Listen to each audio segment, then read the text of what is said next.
This question is from Nathan. He asks, what are the qualities of one who has been freed from all three modes of nature? It's a very, very nice question, Prabhu. I suggest wait for 2 more days for us to, when we go to towards the end of this 14th chapter, we will, Arjuna himself asks that question to Krishna. Hailingai trin gunanetan athito bhavati Prabhu. Kimacharaga katam chaitan trin gunan ativarti. So what are the symptoms by which I can understand a person is transcended the modes of nature? And so, yeah, for that actually Krishna is saying prakasam cha pravrittim cha mogameva cha pandava nadvesti sampravrittani nanivrittani kanksati udasina vadasino gunairona vichalyate gunaga vartanta ityeva yovatistate negate.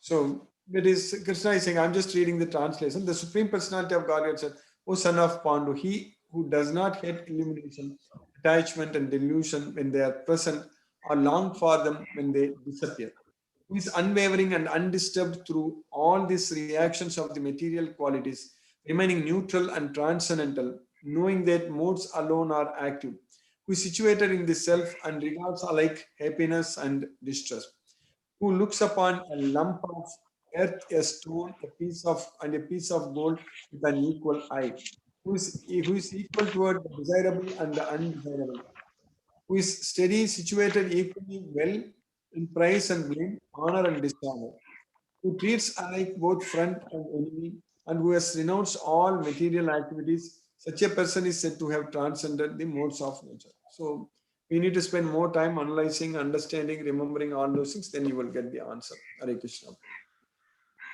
Thank you, Guruji. Hare Krishna.